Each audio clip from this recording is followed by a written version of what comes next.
നാളത്തെ ദിവസം ആരകത്ത് നിൽക്കും, ആര് പുറത്ത് കടക്കും എന്ന് നമുക്ക് കൃത്യമായി മനസ്സിലാകും. പഞ്ചാബിന്റെയും കൊൽക്കത്തയുടെയും ആരാധകർ കാത്തിരിക്കുന്നത് മുംബൈയുടെ വിജയത്തിന് വേണ്ടിയാണ്. മുംബൈ ജയിച്ചാൽ മാത്രമാണ് ഇവർക്ക് അവസരമുള്ളൂ.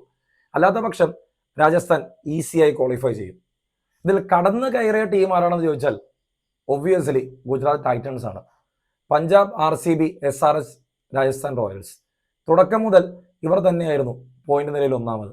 രാജസ്ഥാൻ പഞ്ചാബിനെ തോൽപ്പിച്ച് തുടങ്ങിയ ആ നിമിഷം അവിടെ നിന്ന് അങ്ങോട്ട് മുംബൈയോട് തോറ്റ ഗുജറാത്തും രണ്ടും രണ്ട് ദിശയിലേക്കാണ് സഞ്ചരിച്ചത്. ഗുജറാത്ത് അവിടെ നിന്ന് കളികൾ വിജയിക്കാൻ തുടങ്ങി, പഞ്ചാബ് അവിടെ നിന്ന് കളികൾ തോൽക്കാൻ തുടങ്ങി. ഈ IPL ഏറ്റവും മനോഹരമായ കാഴ്ചകളിൽ ഒന്നായിരുന്നു.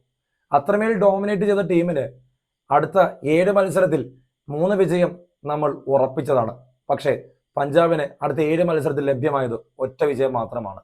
പഞ്ചാബിന്റെ ഈ തോൽവി തന്നെയാണ് അവർക്ക് എല്ലാ പതനവും ഉറപ്പിച്ചത്.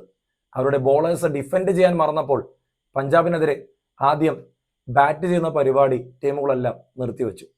പഞ്ചാബിന്റെ ഡോമിനൻസ് ചേസിങ്ങിലാണെന്ന് നമുക്ക് കൃത്യമായി മനസ്സിലായതാണ്. കാരണം 7 വിജയങ്ങൾ സ്വന്തമാക്കിയപ്പോൾ അതിൽ 6ഉം അവർ ചേസ് ചെയ്താണ് വിജയിച്ചത്.